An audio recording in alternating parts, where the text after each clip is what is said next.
Hi guys! On se retrouve aujourd'hui pour une nouvelle vidéo. Je serai avec Loïc. Si vous ne le connaissez pas, c'est un humoriste et un artiste peintre. Donc je vous laisse le découvrir, il va se présenter à vous. Ça commence maintenant.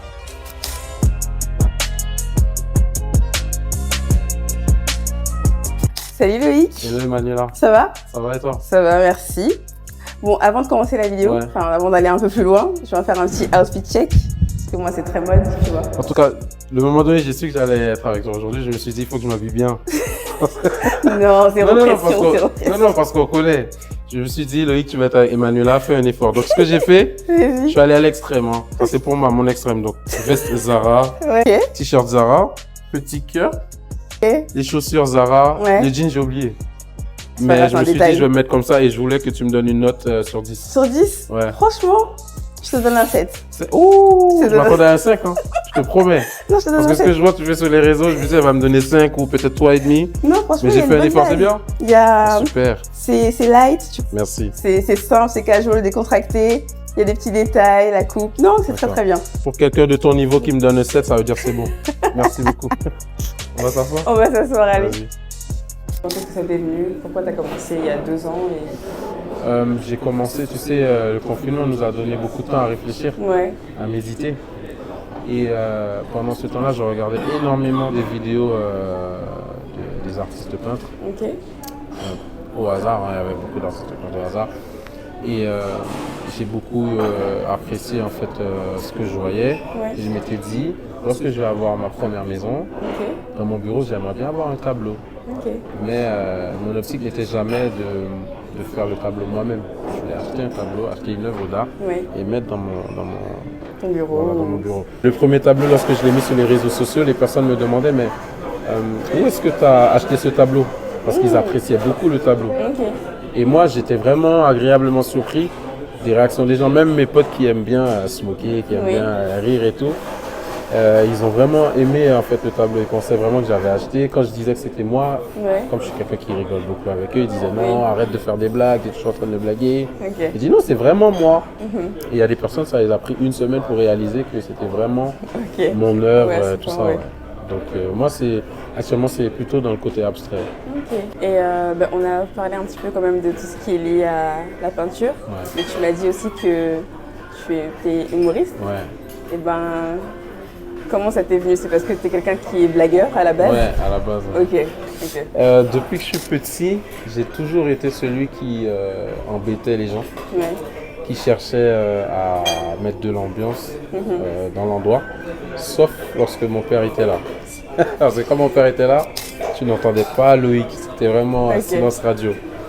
Mais à l'école, à l'église, avec la famille, dans les anniversaires, tu savais que j'étais là en fait. Au foot, partout où j'étais, tu savais que j'étais présent.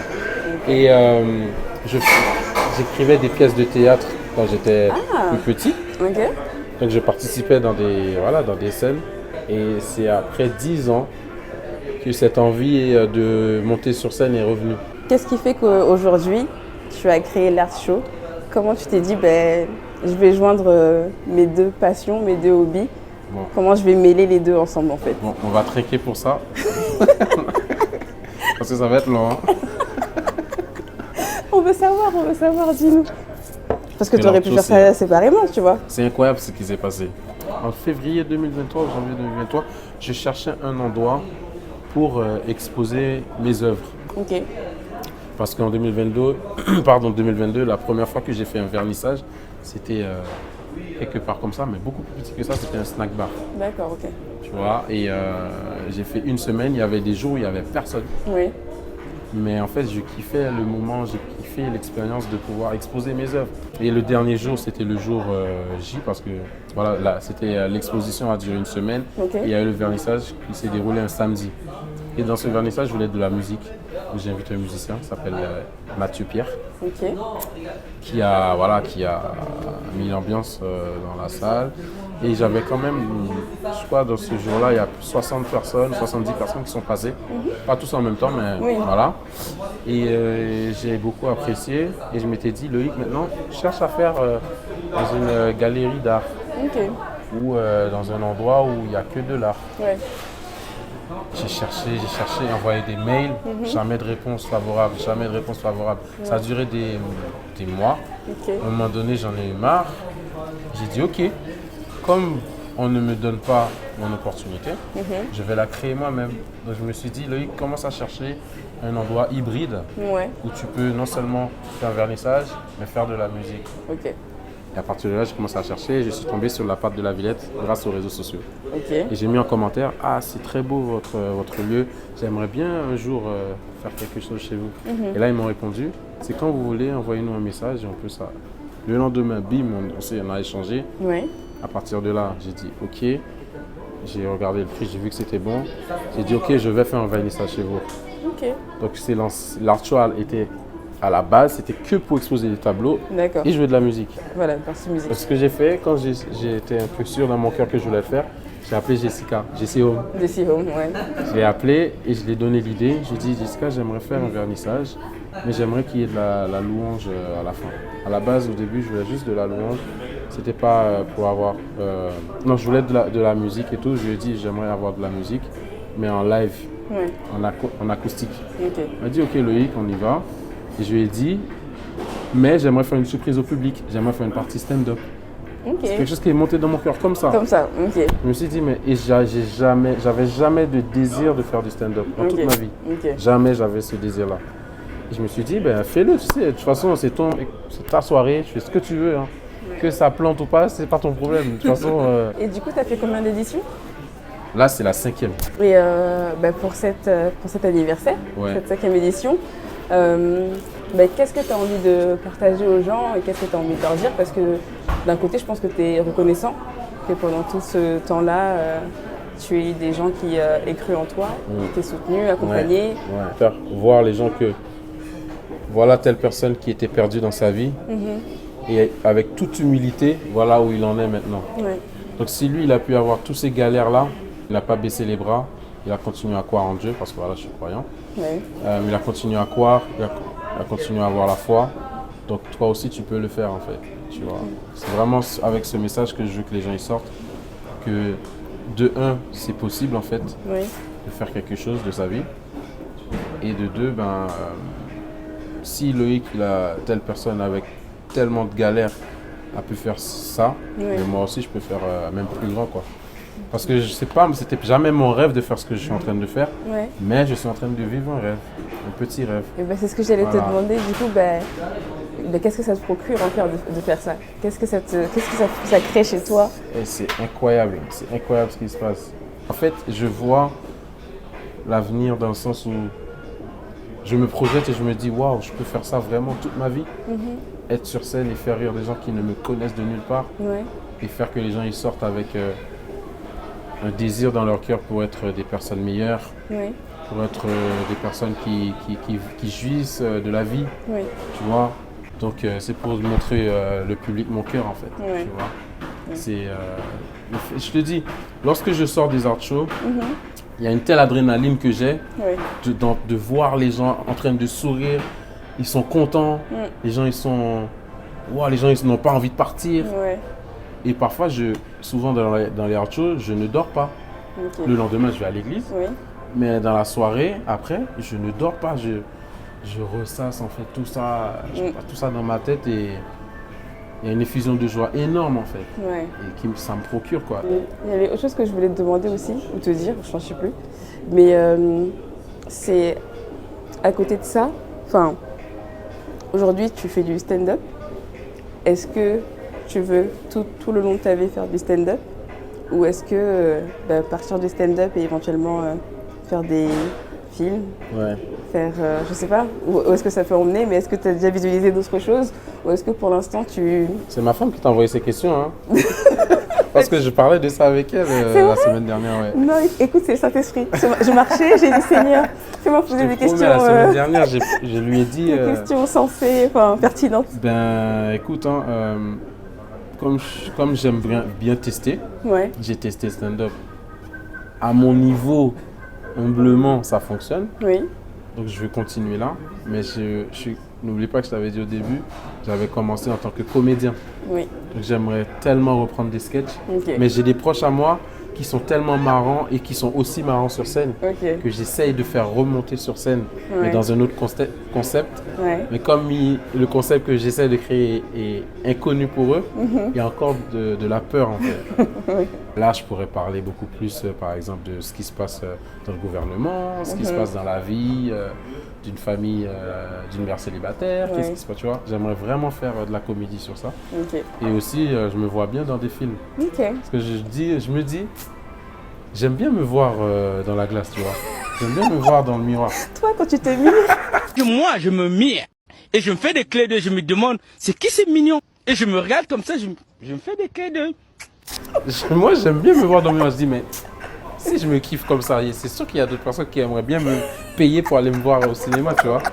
Je dis, bah, si les gens ils sont prêts à mettre de l'argent, fais ça, Loïc, on sait jamais. Ah ben oui, parfois je dis à ma femme, mais chérie, c'est pas incroyable comment je suis beau, c'est incroyable, hein.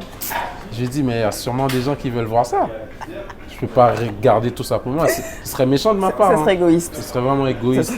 Donc humblement, je veux juste faire des films pour ça, que les personnes puissent en profiter de cette beauté c'est très généreux de ta part. C'est mon côté congolais en fait, qui remonte là. Les gens ils savent pas, mais je suis congolais quoi. Et Mbotenayo. C'est une pression d'être congolais, c'est incroyable. Comment les gens me regarder aujourd'hui, c'est pas possible ça. Non mais franchement, écoute, des fois il faut dire les choses comme elles sont. Hein. Ben oui. Et donc c'est honnête. Oui. C'est pas pour moi, c'est pas pour l'argent, c'est pas pour la célébrité, c'est vraiment pour les gens. Je suis là pour les gens. Voilà.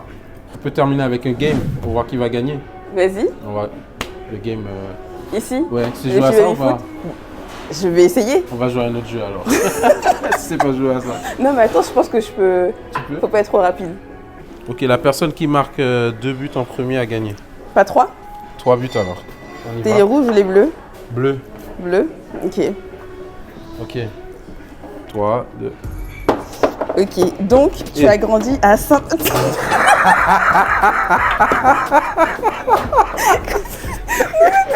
On reprend. C'est pas du jeu. Tu as grandi à Saint-Marc. 2 buts. Ok, on reprend. Non, c'est pas du jeu, purée. Vas-y. Ah. Oui, j'ai grandi à Saint-Martin. Ok. J'ai vécu 18 ans là-bas. Ok. C'est une île que, à chaque fois, je dis à mes amis, il faut qu'ils aillent là-bas, mais... Hop là. En fait, mes amis sont pauvres, en fait. Tu vois, il faut que je change... Il faut que je change d'entourage parce que à chaque fois, je les parle d'aller à Saint-Martin, ils me parlent d'argent.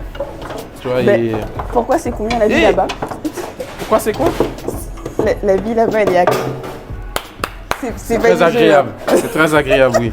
Si c'était ça ta question. Attends. Non, mais la vie là-bas, c'est vraiment pour les touristes, les personnes qui aiment vraiment passer du bon temps. Et... Écoutez, d'accord. Allez, donne ton témoignage, tu voulais. T'as marqué un but, t'es déjà en mode... Voilà, et l'espoir. C'était quoi la question? Saint-Martin toujours? Donc tes amis sont pauvres? Ouais, je sais qu'ils sont pauvres parce qu'à chaque fois que je les invite à Saint-Martin, ils me parlent l'hôtel et tout ça. Donc j'ai commencé à parler avec d'autres personnes. Ok. Tu vois, à fréquenter beaucoup plus les comédie clubs, tu vois. Mais là tu vas bientôt du coup? Là j'y vais là, ouais. Ok. Ça fait 2 ans que j'ai pas été. Mais c'est une surprise, hein, ne dites pas à mes parents. Hein. Si vous voyez la vidéo avant que je parte à Saint-Martin là, s'il vous plaît, ne dites pas. Ça fait combien de temps que t'étais pas parti? 2 ans. 2 ans? Ok. Vous voyez, il voulait m'humilier. Mais elle joue quand même, moi, tu joues, hein. Je t'ai dit, je suis champion d'Afrique. L'esprit du champion là. Écoute. Bim. Voilà. On va finir avec ça là. Donc Saint-Martin, ce qui est bien avec, c'est que tu as plusieurs îles autour. Tu as Saint-Barthélemy, tu as Anguilla, tu as une petite île qu'on aime beaucoup, une île déserte, Pinel. Plutôt une île pour aller chill en fait le matin. Okay. Parce que tu peux y aller seulement le matin. À 17h je crois, à la marée haute, tu dois reprendre le bateau pour retourner à Saint-Martin. Merci. On n'a pas bâti la Côte d'Ivoire, nous. Saint-Martin a bâti la Côte d'Ivoire. On n'est même pas un pays. Désolé, la Côte d'Ivoire. C'est l'orgueil de votre soeur qui vous a mis là. Non. Ben oui. Tu sais, on est au courant que vous êtes champion du monde, champion de l'Afrique. On vous entend partout là. Non, vous nous entendez pas assez. Et parce ça que moi, parle je trouve trop que sur les réseaux. En fait, on a été les plus humbles. Nous, Non. on a su ce que c'était l'humilité. Parce que les Congolais là, hein, qui étaient là avant même que l'on joue ensemble, à dire ouais, les Ivoiriens vont vous gagner, nanana, restez à votre place en fait. Restez dans le monde de la musique. Nous, c'est le foot, d'accord? Ah ouais. Si vous voulez, faites vos CBL et compagnie. Nous, c'est le foot, d'accord? 3 étoiles. 3 étoiles. Le jour où vous aurez 3 étoiles, on pourra parler ensemble, d'accord? Monsieur, mets-toi à côté. Tu n'es pas avec nous. Et nous, on a été très humbles, tu vois. Non, mais au début, là, c'était comment? Au début, on était humbles. Non, mais au début, vous vous êtes fait humilier. C'est pas pareil. Oui, mais l'humilité précède la gloire, c'est biblique. L'humilité précède la gloire. C'était pas de cette humilité que la Bible parlait. C'est Hein. biblique ou pas? Non, mais ça, c'était une humiliation forcée. Ça, c'était pied dans la gorge et tout. Non, mais en tout cas, c'était incroyable. depuis ça, on a su rester humble. Et on fait partie des rares pays où on fait une canne, d'accord? Et on gagne la canne chez nous. Ok? Citez-moi les autres pays qui ont fait ça. C'est partie des rares. En tout cas, c'était un plaisir. Hein. C'est kiffant. Hein. Merci. Merci. Hein.